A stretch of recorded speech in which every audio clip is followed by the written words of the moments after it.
नमस्कार दोस्तों, स्वागत है आपका हमारे न्यूज़ चैनल पर। हम आपके लिए लेकर आए हैं देश विदेश की तमाम खबरें, तो लास्ट तक हमारे चैनल पर बने रहिएगा। तो चलो शुरू करते हैं आज की पहली मुख्य खबर। ज़ेलेंस्की ने चेताया रूस कर सकता है परमाणु हमला। यूक्रेन के राष्ट्रपति वोलोदिमीर ज़ेलेंस्की ने शुक्रवार को कहा कि दुनिया को इसके लिए तैयार रहना चाहिए कि रूस यूक्रेन पर परमाणु हमला करेगा। CIA के डायरेक्टर ने गुरुवार को कहा था कि रूस पर अपने हमले के दौरान सामरिक परमाणु हथियार का इस्तेमाल कर सकता है।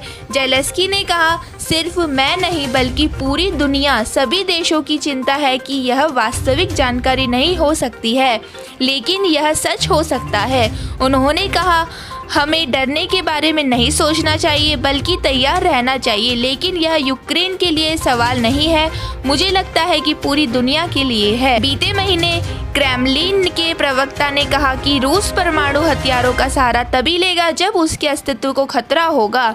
ज़ेलेंस्की से रूस के युद्धपोत मॉस्को के डूबने पर भी सवाल पूछा गया, लेकिन इस बात को लेकर संदेह है कि वो 2 यूक्रेनी मिसाइलों के हमले में डूबा है। इस पर उन्होंने कहा कि हम जानते हैं कि यह अस्तित्व में नहीं रहता, हमारे खिलाफ यह मजबूत हथियार है। यह डूब रहा है तो यह हमारे लिए दुखद घटना नहीं है। रूस के पास हमारे देश के खिलाफ हमले के लिए कम हथियार होंगे तो हमारे लिए ही बेहतर होगा। और इसी के साथ बताया गया है, जब से युद्ध शुरू हुआ है तब से अमेरिका यूक्रेन को करीबन $3 अरब की सैन्य सहायता भेज चुका है। इसी के साथ दोस्तों चलते हैं आज की अगली बड़ी खबर की ओर। केरल में बदलापुर SDPI वर्ककर्ता की हत्या के 24 घंटे के अंदर RSS नेता की दुकान में घुसकर मर्डर। केरल के पल्लक्कड़ में शनिवार को दिन दहाड़े RSS नेता की हत्या की घटना सामने आई है। इससे पहले शुक्रवार को एक SDPI वर्कर्स की हत्या कर दी गई थी। इस घटना के कुछ देर बाद ही RSS नेता के मर्डर से सनसनी फैल गई। माना जा रहा है कि बदले की आग में घटना को अंजाम दिया गया है। फिलहाल मौके पर पुलिस पहुंच गई है। परिजन से पूछताछ की जा रही है। मृतक RSS नेता का नाम श्रीनिवासन है। वे संघ के पूर्व शारीरिक शिक्षक प्रमुख रहे हैं। 3 बाइक सवार हमलावरों ने श्रीनिवासन की हत्या की। हमलावर सीधे RSS नेता की दुकान में घुसे और अंदर ही मार डाला। बाद में आसपास के लोग पहुंचे और श्रीनिवासन को उस अस्पताल में ले जाने के लिए निकले, लेकिन तब तक उनकी मौत हो चुकी थी। भाजपा नेता कृष्ण कुमार ने आरोप लगाया है कि हमले के पीछे SDPI का हाथ है। उन्होंने कहा कि SDPI कार्यकर्ता सुबेर की हत्या की पुलिस ने राजनीतिक हत्या के रूप की पुष्टि नहीं की है और फिर भी SDPI हिंसा के लिए उकसा रही है। उन्होंने आरोप लगाया है कि ये SDPI कार्यकर्ता की हत्या बदले में अंजाम दी गई वारदात है। इस बीच विधायक शफी परवीन ने कहा कि यहाँ हिंसा भड़काने की पूरी कोशिश की जा रही है। इसी के साथ दोस्तों चलते हैं आज की अगली बड़ी खबर की ओर। कांग्रेस का मिशन 2024, बड़े नेताओं के साथ सोनिया का मंथन, प्रशांत किशोर का प्रेजेंटेशन। दिल्ली में कांग्रेस ने शनिवार को अचानक एक हाई लेवल बैठक बुलाई। 10 जनपथ में हुई इस मीटिंग में पार्टी के बड़े नेताओं ने शिरकत की। इस दौरान वर्तमान राजनीतिक स्थिति के साथ ही आगामी लोकसभा चुनाव पर चर्चा की गई।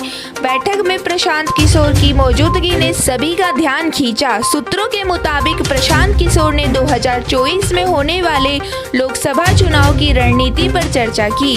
जानकारी के मुताबिक मीटिंग में प्रशांत किशोर ने 2024 के लोकसभा चुनाव को लेकर कांग्रेस नेताओं के सामने विस्तृत प्रेजेंटेशन दिया है। साथ ही 2024 की तैयारियों को लेकर रोड मैप भी बताया है। इस दौरान ग्रुप डिस्कशन के साथ ही व्यक्तिगत चर्चा भी हुई। हालांकि राहुल गांधी अभी भी 10 जनपथ में मौजूद है। मीटिंग से पहले कांग्रेस के वरिष्ठ नेता मल्लिकार्जुन खड़गे ने बताया कि आज सोनिया गांधी ने अर्जेंट मीटिंग बुलाई है। मैं बेंगलुरु में था, मुझे इस बारे में जानकारी दी गई, साथ ही मीटिंग में शामिल होने के लिए भी कहा गया। इसी के साथ दोस्तों चलते हैं आज की अगली बड़ी खबर की ओर। नादिया रेप केस में बड़ी कार्रवाई, CBI ने की पहली गिरफ्तारी। पश्चिम बंगाल की नादिया में हुई कथित रेप घटना में सीबीआई द्वारा पहली गिरफ्तारी कर ली गई है। जानकारी मिली है कि सीबीआई ने रजित मलिक नाम के शख्स को गिरफ्तार किया है। इससे पहले बंगाल पुलिस भी इस मामले में 2 लोगों को गिरफ्तार कर चुकी है।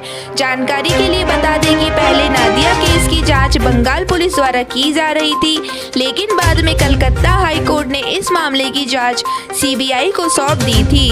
तब जोर देकर कहा गया था कि बंगाल पुलिस ने इस केस में कई जरूरी सबूत इकट्ठे नहीं किए।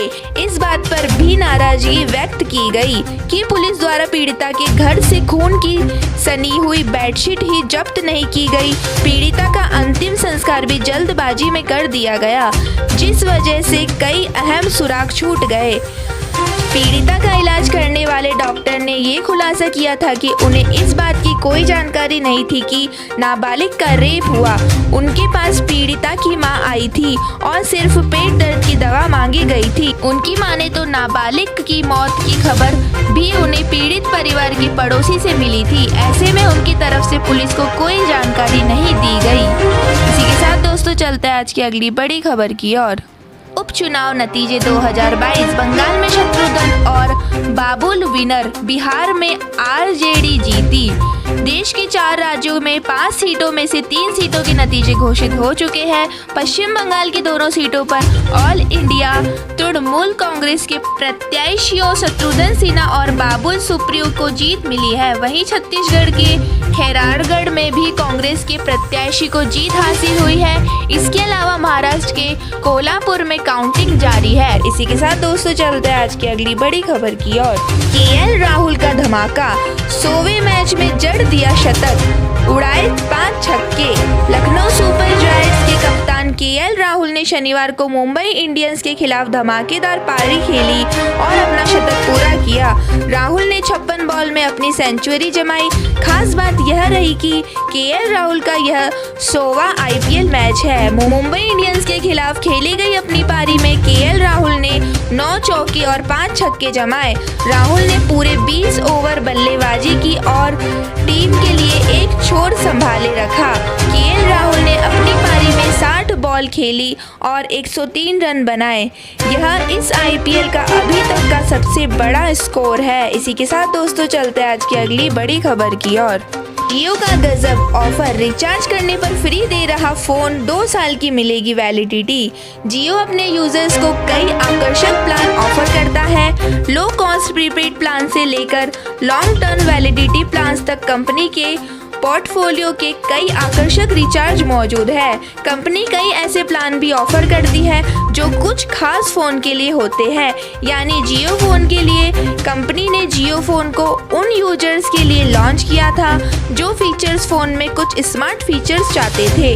अगर आपकी स्मार्टफोन से जुड़ी जरूरत कम है और लंबी battery, compact design, social media जैसे बेसिक फीचर्स चाहते हैं तो जियो फोन एक अच्छा ऑप्शन बन सकता है। फिलहाल कंपनी इस फीचर फोन के साथ आकर्षक ऑफर भी दे रही है। इस ऑफर के तहत आपको सिर्फ रिचार्ज प्लान खरीदने पर जियो फोन फ्री मिलेगा। इसी के साथ दोस्तों चलते हैं आज की अगली बड़ी खबर की ओर। सिद्धार्थ मल्होत्रा को भारी पड़ा आलिया भट्ट को बधाई देना, फैंस बोले आप भी कियारा से शादी कर लो। सिद्धार्थ मल्होत्रा आजकल एक्ट्रेस कियारा आडवाणी को डेट कर रहे हैं। आलिया को बधाई देते हुए सिद्धार्थ मल्होत्रा ने कमेंट किया, बधाई हो तुम दोनों को, सारे जहां का प्यार और खुशियां तुम्हें मिले। यूजर्स ने उनके इस कमेंट को रीशेयर करते हुए लिखा, तुम भाई अब कियारा आडवाणी से शादी कर लो। एक और यूजर्स ने लिखा, हम तो तुम्हारे कियारा संग 7 फेरे लेने का अब इंतजार कर रहे हैं। तुम्हारे साथ के 2 लोगों ने तो कर ली शादी, तुम भी कर लो। तो दोस्तों यह थे आज के मुख्य समाचार। तो दोस्तों आप लोगों के लिए आज का सवाल, हार्मोन्स शब्द का नामकरण किसने किया था? जल्दी से हमें कमेंट करके बताएं। हमारी वीडियो को लाइक करें, शेयर करें और सब्सक्राइब करना ना भूलें। धन्यवाद।